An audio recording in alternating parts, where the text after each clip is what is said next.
warahmatullahi wabarakatuh. Perkenalkan, nama saya Zara Fatira Ima dari Fakultas Perikanan dan Ilmu Kelautan Angkatan 2020 Universitas Brawijaya.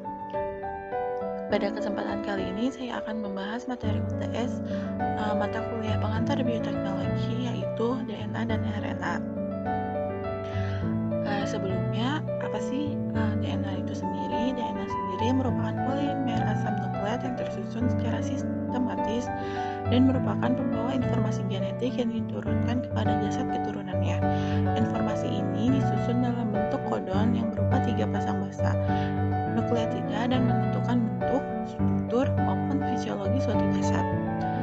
Secara struktur sendiri, DNA tersusun atas tiga unsur utama, yaitu basa nitrogen, gelap pentosa, dan juga gugus fosfat. DNA sendiri tersusun atas 2 heliks yang disatukan oleh basa-basa nitrogen. Basa nitrogen yang ada di DNA yaitu diantaranya yaitu adenin, sitosin, timin, dan guanin. Basa-basa nitrogen ini nantinya akan saling berikatan dan membentuk pasangan basa.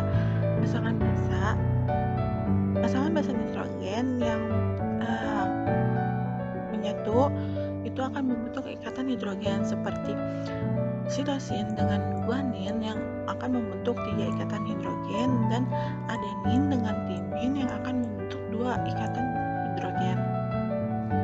Lalu apa sih nukleotida itu? Nukleotida seperti yang dijelaskan sebelumnya bahwa DNA tersusun atas beberapa nukleotida yang bersatu membentuk rangkaian. Nukleotida sendiri tersusun atas 3 subunit, yaitu sebuah basa nitrogen, gelap pentosa, dan gugus fosfat. Sedangkan nukleosida merupakan salah satu komponen yang menyusun nukleotida, karena nukleosida tersusun atas gelap pentosa dan basa nitrogen. Terkadang nukleosida juga sering disebut sebagai nukleotida tanpa gugus fosfat. Dapat dilihat pada gambar struktur ini bahwa nukleosida tersusun atas basa nitrogen dan juga gula pentosa, di mana kedua penyusun nukleosida ini ada di dalam struktur penyusun nukleotida yaitu basa nitrogen, gula pentosa, dan juga gugus fosfat. Maka dari itu dapat dikatakan bahwa nukleotida tersusun atas nukleosida dan juga gugus fosfat. Pada gambar ini dapat dilihat bahwa struktur ini merupakan struktur yang menyusun nukleosida. Jika struktur penyusun nukleosida ini ditambahkan oleh satu gugus fosfat, maka akan membentuk nukleotida. Dan jika struktur penyusun nukleotida ditambahkan dengan satu gugus fosfat lainnya, akan membentuk nukleotida difosfat. Dan begitu pula jika ditambahkan dengan satu gugus fosfat lainnya akan membentuk nukleotida trifosfat. Ikatan yang terbentuk antar 2 gugus fosfat atau lebih itu merupakan ikatan fosfodiester. Ikatan fosfodiester terbentuk seperti yang dikatakan sebelumnya. Ikatan fosfodiester terbentuk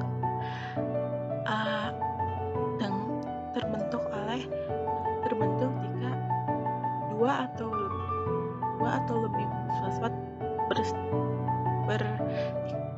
berikatan. Agar ikatan ini terbentuk, blok penyusun dari nukleotida itu harus dipecah untuk mengeluarkan energi yang dibutuhkan untuk menggerakkan enzim katalis dan katalis reaksi. Bila satu fosfat atau lebih dikenal sebagai pirofosfat melepaskan dan mengkatalisis reaksi, maka ikatan fosfodiester ini terbentuk. Dapat dilihat pada gambar bahwa ini merupakan struktur pembentuk dari nukleotida, di mana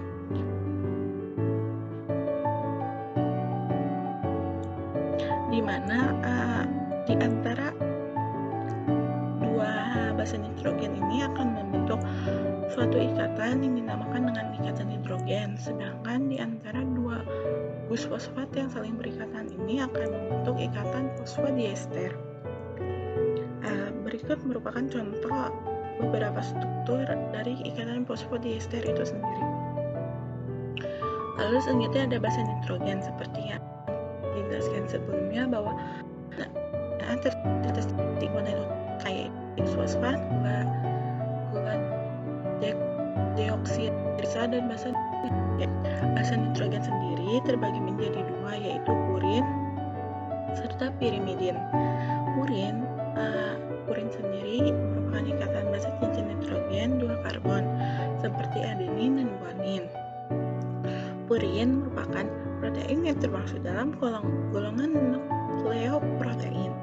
Purin berasal dari makanan, penghancuran bahan-bahan dalam tubuh yang sudah tua, juga bahan-bahan lain dalam tubuh seperti karbon dioksida, glutamin, glisin, asam folat, dan lainnya.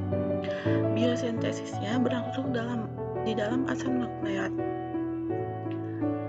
Ada 3 proses yang berperan dalam biosintesis purin, yaitu sintesis dari zat antar amfibolik atau biasa disebut dengan sintesis de novo, lalu fosforilasi dan fosforilasi nukleosida purin. Sedangkan pirimidin merupakan ikatan basa nitrogen satu karbon seperti simtrosin dan timin. Pirimidin merupakan satu senyawa yang merupakan komponen utama di dalam DNA, RNA, dan koenzim. Dalam pembentukan nukleotida pirimidin yang terbiosintesis pertama kali adalah basa. Di sini dapat dilihat beberapa struktur dari basa nitrogen. Yang di atas merupakan struktur dari basa nitrogen pirimidin, yaitu ada sintosin, timin yang biasanya ada pada DNA, dan urasil yang biasanya ada pada rNA. Lalu di bawah ada struktur dari basa nitrogen purin, yaitu adenin dan juga guanin. Lalu ada pasangan basa. Pasangan basa itu merupakan pasangan basa itu dapat terjadi bila dua nukleotida dalam RNA atau DNA saling komplementer dan terhubung di dalam ikatan hidrogen. Pasangan basa ini, beberapa pasangan basa diantaranya adenin yang berpasangan dengan timin dan membentuk ikatan hidrogen, dan juga guanin yang berpasangan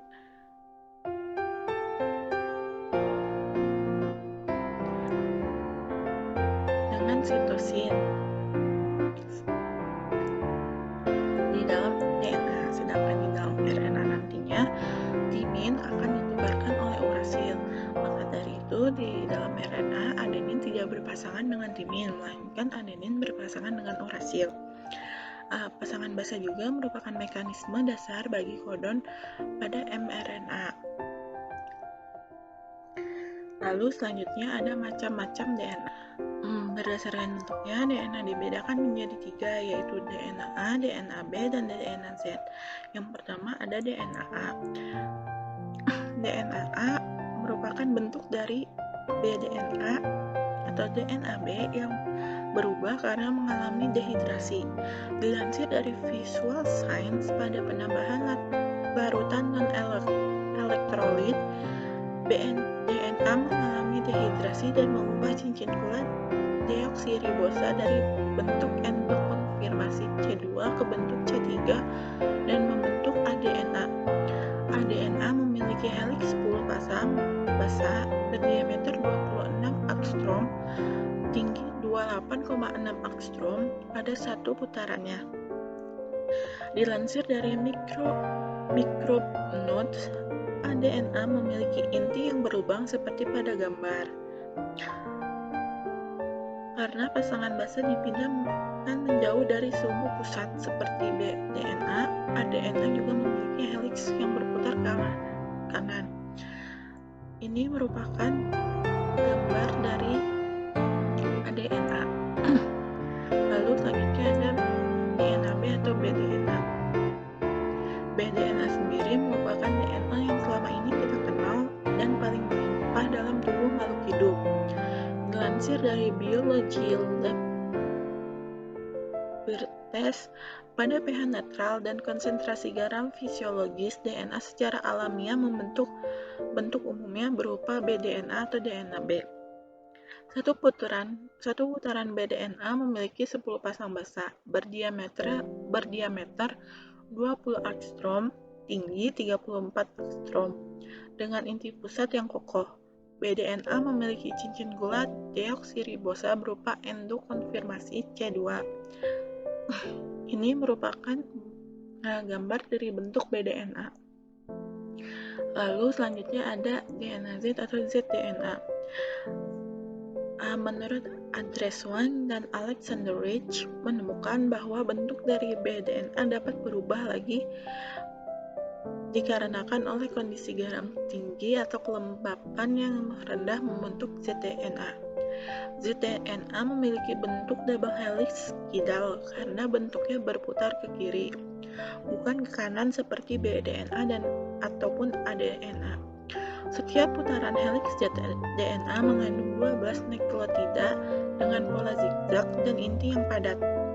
Helixnya memiliki diameter sebesar 18 angstrom dengan tinggi 44 angstrom, yang berarti zDNA lebih sempit dan lebih panjang dibanding ADNA dan BDNA. zDNA memiliki cincin gula deoksiribosa C2 untuk pirimidin dan C3 untuk purin. Berikut merupakan bentuk dari zDNA.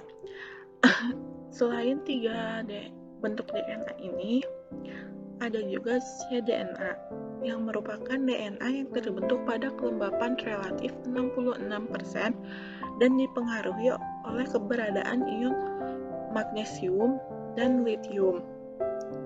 cDNA memiliki diameter yang lebih kecil dari DNA dan BDNA, yaitu 19 angstrom dengan 33 pasang basa per putaran helix. Lalu ada juga ddNA. ddNA termasuk DNA yang langka karena hanya ditemukan pada DNA yang tidak memiliki guanin dan memiliki 8 pasangan basa pada tiap putaran helixnya. Lalu yang terakhir ada eDNA. eDNA merupakan DNA langka yang menghubungkan jalur kristalografi DNAB ke DNA. Lalu selanjutnya ada struktur RNA. Struktur RNA sebenarnya hampir sama dengan DNA. Perbedaannya terletak pada basa utama RNA, yaitu adenin, guanin, sitosin, dan urasil, di mana timin digantikan dengan urasil pada RNA sendiri. Lalu ada juga unit gula RNA, yaitu D-ribosa. Molekul RNA juga berupa untai tunggal, kecuali pada beberapa virus. Monomer nukleotida dapat berikatan satu sama lain melalui ikatan fosfodiester antara OH di atom C nomor 3 dengan gugus fosfat dari nukleotida berikutnya. Kedua ujung poli atau dipolinukleotida yang hasilnya menyisakan gugus fosfat di dalam atom karbon nomor 5. Nukleotida pertama dan gugus hidroksil di atom karbon nomor 3 nukleotida terakhir.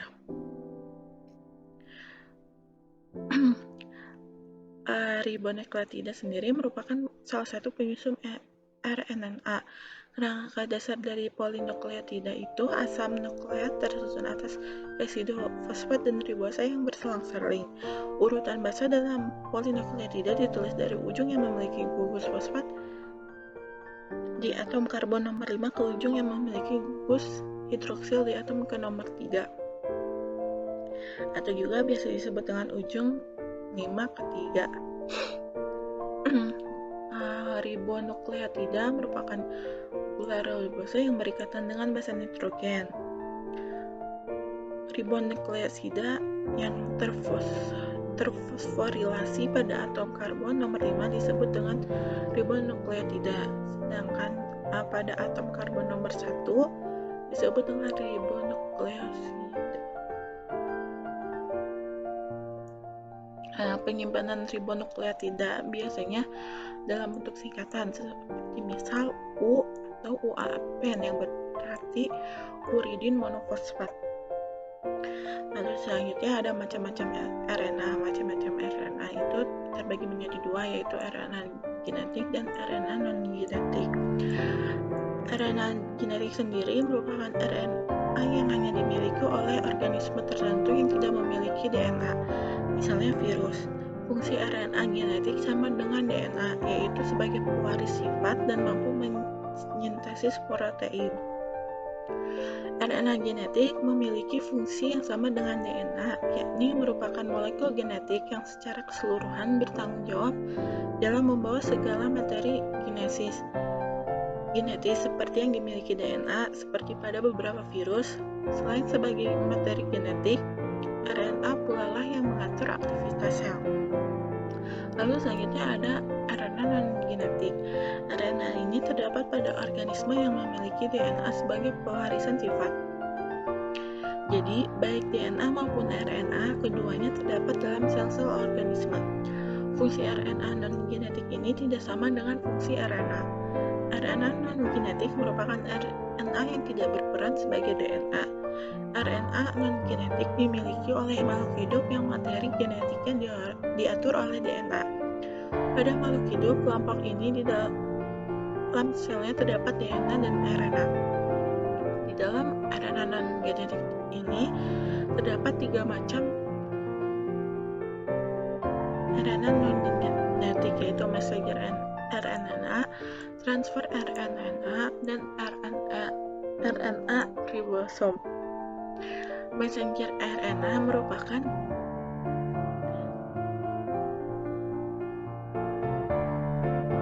disebut juga dengan RNA duta atau RNA kurir. mRNA ini merupakan RNA terpanjang yang berbentuk pita tunggal. Fungsi mRNA sebagai pola cetakan pembentuk polinukleotida atau protein.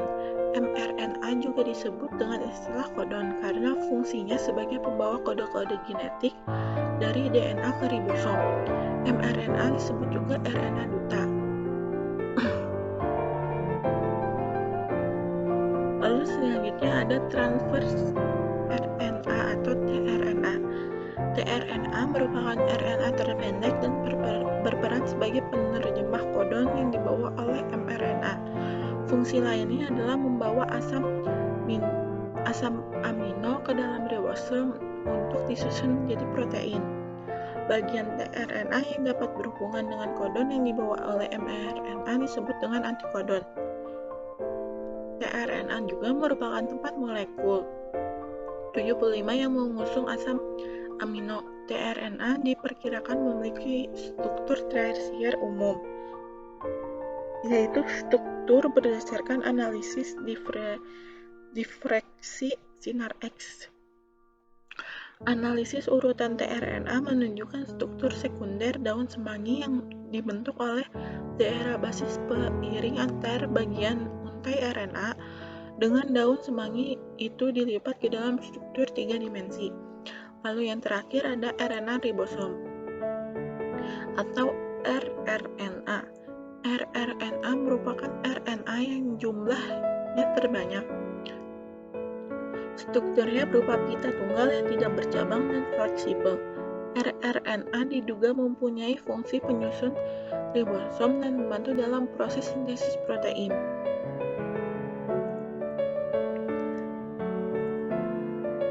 Lalu perbedaan dari DNA dan RNA dapat dilihat dari tabel berikut. Yang pertama dilihat dari perbedaan bentuk. DNA sendiri berbentuk rantai panjang dan berpirin atau double helix, sedangkan RNA sendiri merupakan rantai pendek, tunggal, dan tidak berpirin. Dilihat dari fungsinya, DNA mengendalikan faktor keturunan sebagai materi genetik untuk sintesis protein, sedangkan RNA mengendalikan sintesis protein. Dilihat dari rantai polinukleotidanya, seperti yang dijelaskan dalam bentuknya tadi, bahwa DNA merupakan rantai panjang yang double helix, sedangkan RNA sendiri merupakan rantai tunggal. Lalu dilihat dari letak, DNA berada dalam nukleus, kloroplas, dan mitokondria, sedangkan RNA berada dalam nukleus, sitoplasma, kloroplas, dan mitokondria. Dilihat dari komponen gula, di dalam DNA merupakan deoksiribosa, sedangkan dalam RNA merupakan ribosa. Dilihat dari ukuran DNA lebih panjang dibandingkan ukuran dari RNA sendiri. Lalu jenis basa nitrogennya, di dalam DNA terdapat purin yang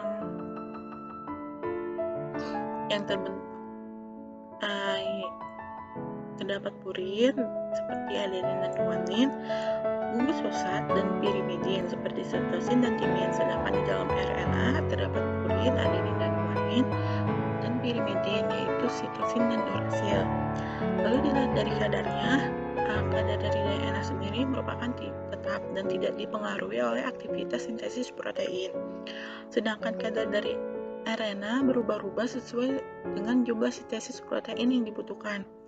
Lalu dilihat dari keberadaannya, keberadaan dari DNA itu sendiri yaitu permanen, sedangkan RNA keberadaannya periode yang pendek karena mudah terurai. Lalu selanjutnya ada dogma sentral. Dogma sentral biologi menjelaskan mengenai proses perubahan gen dari DNA menjadi RNA dan dari RNA menjadi protein. Dogma ini menjelaskan bagaimana proses pembacaan materi genetik menjadi protein yang berperan di setiap tahap metabolisme di dalam tubuh suatu organisme. Sebagai pembawa informasi genetik, DNA mempunyai dua fungsi utama, yaitu yang pertama membuat kopi yang tepat daripada dirinya sendiri pada waktu proses replikasi dan duplikasi. Lalu yang kedua yaitu meneruskan kode-kode informasi yang dimiliki ke nRNA, ke messenger RNA pada waktu proses transkripsi. Dengan demikian, mRNA selaknya dapat menerjemahkan informasi-informasi bahasa dalam 4 huruf daripada asam nukleat ke dalam bahasa dalam 24 huruf daripada protein. Konsep ini merupakan dasar yang terkenal sebagai dogma sentral yang dikemukakan oleh Crick pada tahun 1958. Lalu selanjutnya ada replikasi DNA. Replikasi DNA sendiri merupakan kemampuan DNA untuk melakukan pengandaan diri. Seperti yang dijelaskan sebelumnya, proses replikasi ini diperlukan ketika sel akan mengubah diri. Proses replikasi DNA ini terjadi dengan dipengaruhi oleh enzim helix, enzim polimers, dan ligase. Proses yang terjadi saat replikasi DNA ini yaitu yang pertama, ikatan hidrogen membuka sehingga kedua pita akan memisah. Lalu setelah pita saling memisah, basa nitrogen pada masing-masing pita berfungsi sebagai cetakan yang mengatur pengikatan basa komplementer pada pita baru yang dibentuk. Lalu yang terakhir, masing-masing pita lama itu membentuk pita baru sehingga menghasilkan dua pita double helix. Replikasi DNA dapat terjadi melalui tiga model yaitu konservatif, semi-konservatif, dan dispersif. Konservatif sendiri merupakan replikasi DNA yang melalui cara yaitu pita double helix DNA induk tetap, kemudian mencetak dua pita double helix DNA yang baru. Sedangkan di dalam semi konservatif melalui cara seperti yaitu pita double helix DNA induk terpisah, kemudian mensintesis pita DNA yang baru dengan cara melengkapi pada masing-masing pita DNA induk tersebut. Lalu selanjutnya ada dispersif. Di dalam dispersif ini yaitu kedua pita double helix induk terputus lalu membentuk segmen-segmen pita DNA yang baru. Kemudian segmen pita DNA induk akan disambung dengan segmen pita DNA baru.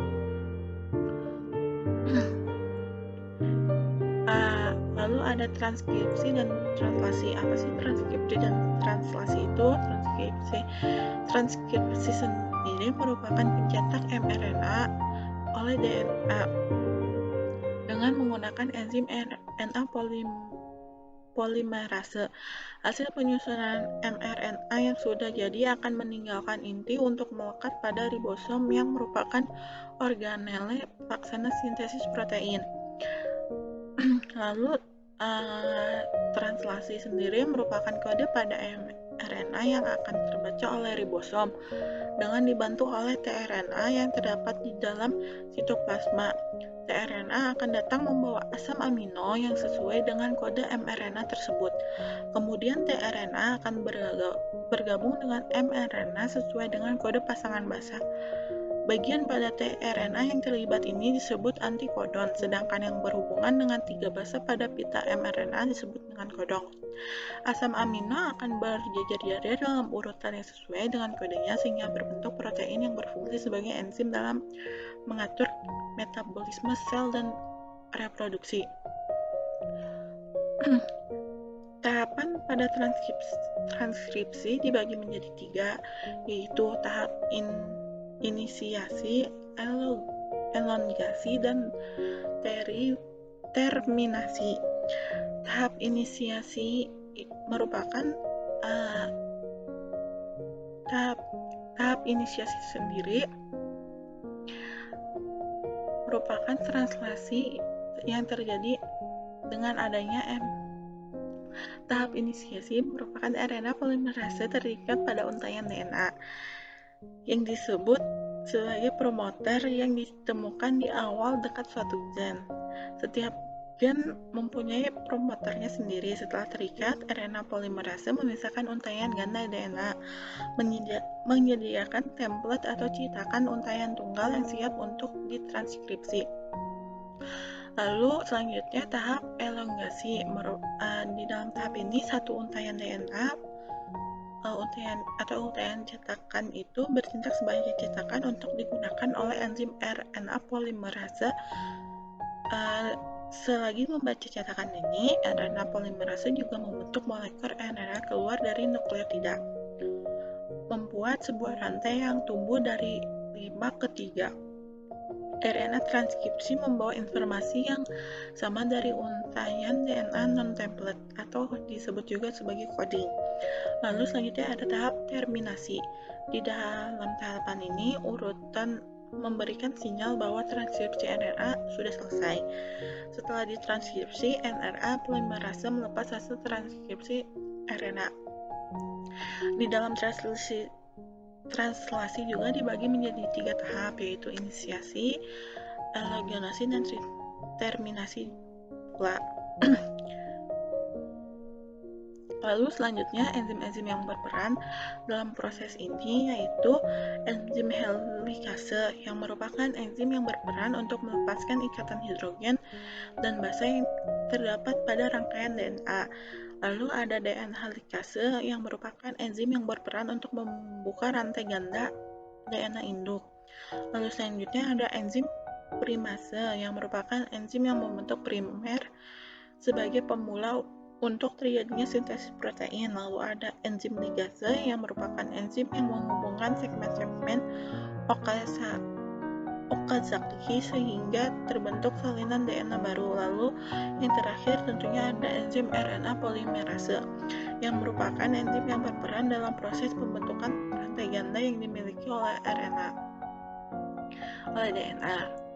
Mungkin segitu yang dapat saya sampaikan.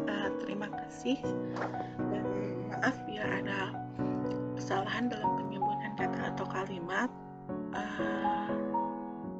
Sekian, wassalamualaikum warahmatullahi wabarakatuh.